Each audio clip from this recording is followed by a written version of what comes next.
दोस्तों आज हम एक्सप्लेन करने वाले हैं हिप्नोटिक मूवी को। मूवी की शुरुआत में हम डिटेक्टिव डैनी रोड्स को देखते हैं। यह इस समय एक थेरेपिस्ट के पास बैठे हैं जो उसे हिप्नोटाइज करके पूछती है कि तुमने आखिरी बार अपनी बेटी को कहाँ देखा। डैनी बताता है कि वह पार्क में खेल रही थी। मेरा थोड़ा सा ध्यान भटका और वह मेरी आंखों के सामने से गायब हो गई। मैंने उसे बहुत ढूंढा लेकिन वह नहीं मिली।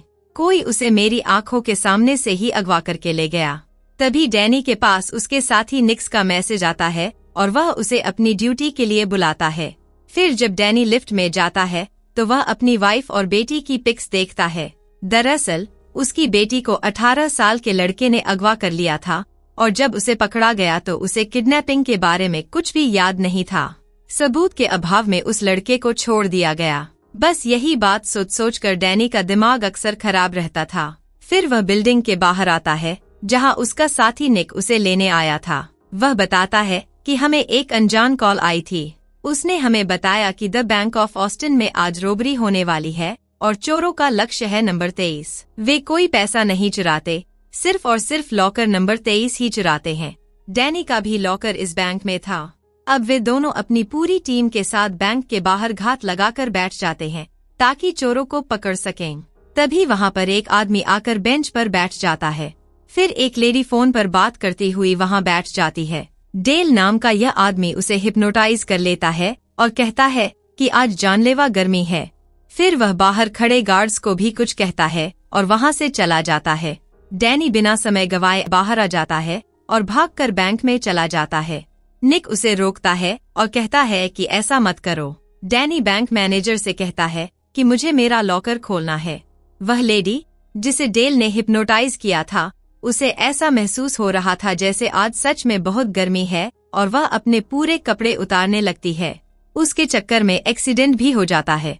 उधर डैनी लॉकर में जाता है तो मैनेजर कहता है कि मैं अपनी चाबियां ऑफिस में भूल आया, अभी लेकर आता हूँ। लेकिन उसकी चाबियां तो डैनी ने चुरा ली थीं। इसके बाद डैनी लॉकर नंबर 23 खोलता है और उसके अंदर से उसे अपनी बेटी मिनी की तस्वीर मिलती है। डेल बैंक के एक कर्मचारी को हिप्नोटाइज करके लॉकर निकालने के लिए भेजता है। वह डैनी के रोकने पर भी नहीं रुकती। इतने में वहां पर हिप्नोटाइज किए हुए गार्ड्स आ जाते हैं और डैनी के ऊपर फायर कर देते हैं। फिर वह लेडी बॉक्स लेकर एक ट्रक में बैठ जाती है। उसी समय निक और उसके साथी एक्सीडेंट वाली जगह पर व्यस्त थे, लेकिन वह ट्रक भी पलट जाता है। फिर डेल उसके अंदर से बॉक्स लेता है और बम लगाकर उसे ट्रक का उड़ा देता है। लेकिन डैनी डेल का पीछा करता है। उसके बाकी सभी साथी भी वहां आ जाते हैं। वे सब भागकर छत के ऊपर चले जाते हैं। डेल डैनी के 2 साथियों को हिप्नोटाइज कर देता है और वे डैनी पर ही हमला कर देते हैं। डैनी चिल्लाता है, मेरी बेटी कहाँ है? डेल कहता है कि यह फोटो मुझे दे दो। फिर डेल के आदेश पर वे दोनों डिटेक्टिव्स एक दूसरे को गोली मार देते हैं और छत से नीचे कूद जाते हैं। जब डैनी नीचे देखता है तो वहां पर कोई भी नहीं था। फिर डैनी निक से पूछता है कि उसके लॉकर में मेरी बेटी की तस्वीर कैसे आई। निक कहता है, तुम फेमस डिटेक्टिव हो, मुझे लगता है कि कोई तुम्हारे साथ खिलवाड़ कर रहा है। शायद अपने ही लोग उसके साथ मिले हों। फिर रात को निक डैनी के पास फोन करके बताता है कि मुझे पता चल गया है कि वह बैंक रोबरी वाली न्यूज हमें किसने दी थी। उस लेडी का नाम डायना क्रेम है।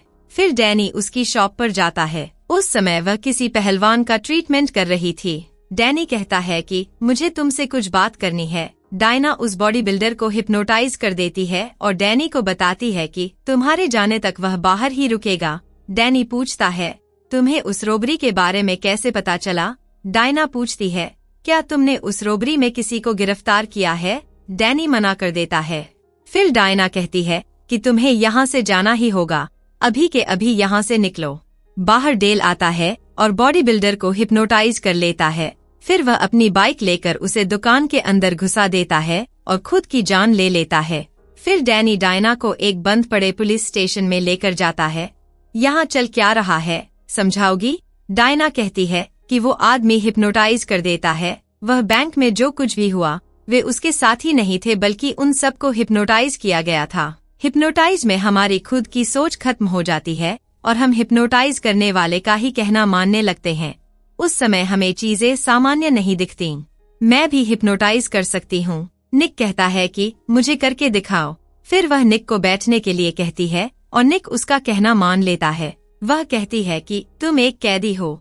फिर निक कैदियों जैसा महसूस करने लगता है। फिर डायना कहती है कि निक, तुम्हें ताज़ी हवा की जरूरत है, और निक बाहर ताज़ी हवा लेने के लिए चला जाता है। डायना कहती है कि मैंने तुम पर भी यह जादू आजमाया था, लेकिन इसने तुम पर काम नहीं किया।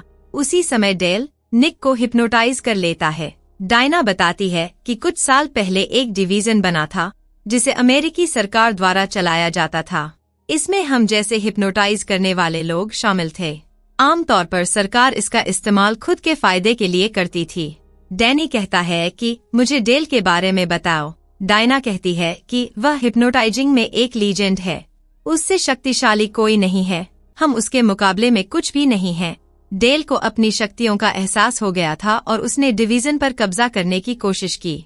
फिर सरकार ने उसके खिलाफ कार्रवाई की। डेल अपने अलावा सभी हिप्नोटाइज करने वालों को खत्म करना चाहता था। मेरा यकीन करो, उसे पकड़ना नामुमकिन है। इतने में वहाँ लाइट बंद हो जाती है। वहाँ निक आता है। डायना बताती है कि डेल ने उसे हिप्नोटाइज कर लिया है और मैं इतनी शक्तिशाली नहीं हूँ कि उसके हिप्नोटाइज को रोक सकूं। डैनी उसे रोकने के लिए कहता है और जब वह नहीं रुकता तो डैनी उसके पैरों में गोली मार देता है। लेकिन वह किसी भी तरह से डायना को मारना चाहता था। डैनी उसे हथकड़ी लगाकर सलाखों के पीछे बंद कर देता है, लेकिन निक फिर भी नहीं रुकता और अपना हाथ तोड़ने की कोशिश करता है। डायना को पता था कि वह रुकने वाला नहीं है, इसलिए वह उसे शूट कर देती है। अपने साथी की मौत पर डैनी को बहुत अफसोस होता है। अब वे दोनों पुलिस से छिपते फिर रहे थे क्योंकि डायना की एक गलती की वजह से वे अपराधी बन गए थे। वे एक रेस्टोरेंट में बैठे थे। डैनी कहता है कि वह बैंक में मेरी बेटी की फोटो लेने आया था। मुझे नहीं पता कि वह इसका क्या करेगा। किसी ने तो इस फोटो को लॉकर में रखा ही होगा।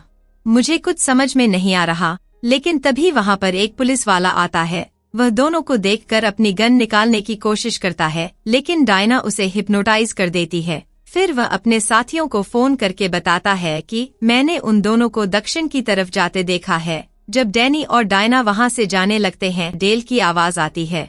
वह कहता है कि मुझे पता है कि वे दोनों वहीं पर हैं। फिर वे बाहर जाकर देखते हैं तो डेल दो पुलिस वालों को लेकर वहाँ आता है। फिर डैनी वहाँ से भाग जाता है और वे उसका पीछा करने लगते हैं।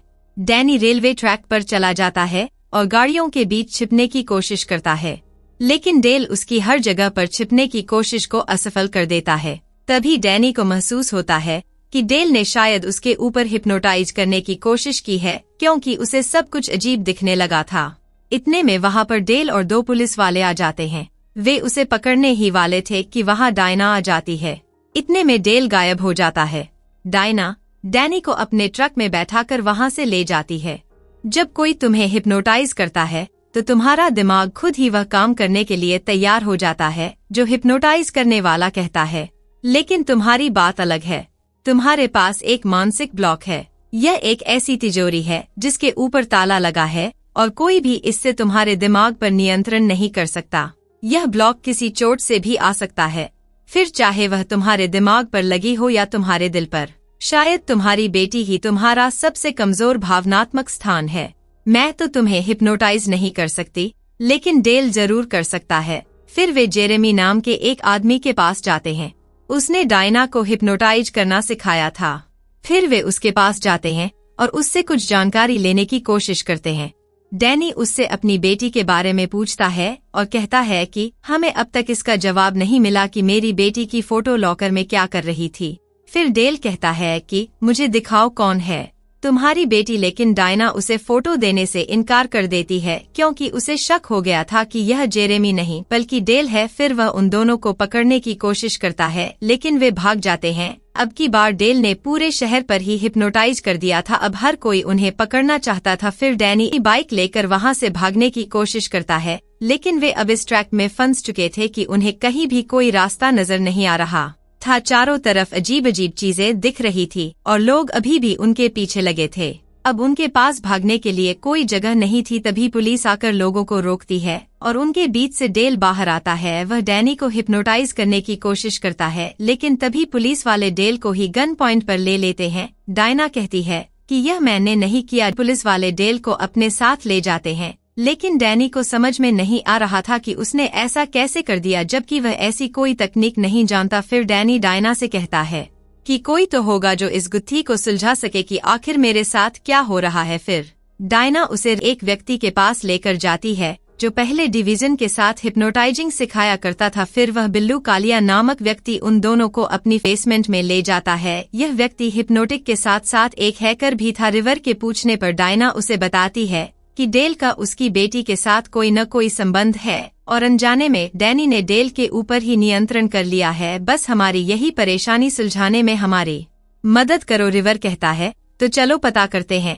फिर वह डैनी की पूरी डिटेल्स निकालता है, लेकिन वहाँ उसकी वाइफ का कोई डेटा नहीं था। फिर डैनी उसे अपनी वाइफ के मायके का नाम बताता है और जब उसकी डिटेल्स निकाली जाती हैं तो पता चलता है कि वह भी एक डिवीजन एजेंट थी और लेवल 4 पर थी। डैनी को विश्वास नहीं होता। डैनी कहता है वह बचपन से मेरे साथ रही है, मुझे यह कैसे पता नहीं चला। थोड़ी देर बाद डायना नहाने के लिए जाती है और उस समय डैनी अपनी फैमिली फोटो देख रहा था। तभी एक अनजान कॉल आती है। फोन पर डेल था और वह डायना को खत्म करने के लिए कहता है। डैनी कहता है भाड़ में जाओ और फोन काट देता है। फिर वह डायना को आवाज लगाता है लेकिन गौर करता है कि टेबल से कैंची गायब है। अब कैंची उसके हाथ में आ चुकी थी। डैनी अब खुद अपने दिमाग से नियंत्रित हो रहा था। उसे पता ही नहीं था कि वह क्या करने वाला है, लेकिन उसकी कोशिश यही थी कि वह डायना को नुकसान न पहुंचाए। डायना भी समझ जाती है कि कुछ तो गड़बड़ है। फिर वह उसके हाथ से कैंची ले लेती है और फिर वे दोनों करीब आ जाते हैं। आधी रात को डैनी आंखें खुलती हैं। अब वह खुद जाकर बिल्लू कालिया के क्षेत्र में चेक करता है और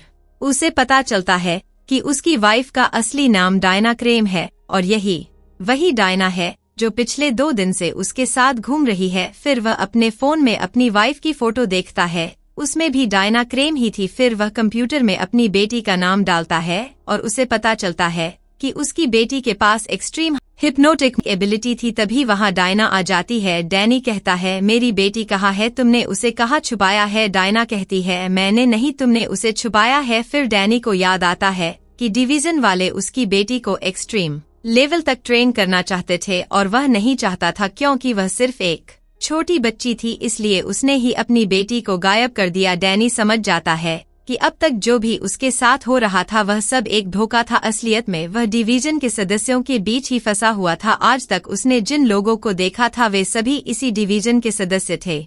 उसका दोस्त निक्स बैंक की कर्मचारी, उसके साथ काम करने वाले डिटेक्टिव सभी इसी संगठन के लोग थे। जब डैनी ने अपनी बेटी को छुपाया था तो उसे पता था कि ये लोग उसे हिप्नोटाइज करके उसकी बेटी का एड्रेस जानने की कोशिश करेंगे, इसलिए उसने अपने दिमाग को ऐसा लॉक कर दिया कि कोई और तो क्या उसे खुद भी याद नहीं था कि उसकी बेटी कहाँ है। तभी वहाँ डेल आता है। वह बताता है हम पिछले कई सालों से बार बार यही कहानी दोहरा रहे हैं ताकि तुम्हें कुछ याद आए और तुम बता सको कि मिनी कहाँ है। मैं तुम्हारी बेटी को सबसे ऊंचे स्तर की ट्रेनिंग दूंगा। लेकिन डैनी वहाँ से बाहर जाने लगता है। बाहर जाकर वह हर उस जगह का सेटअप देखता है जहाँ जहाँ वह अब तक गया था। फिर वहाँ डेल आता है। वह कहता है हम बार बार तुम्हारे साथ यही दोहरा चुके हैं, लेकिन तुम्हारे जितना स्ट्रांग मन मैंने आज तक किसी का नहीं देखा। जब भी हम किसी निष्कर्ष तक पहुंचने वाले होते हैं तुम्हें सब कुछ पता चल जाता है।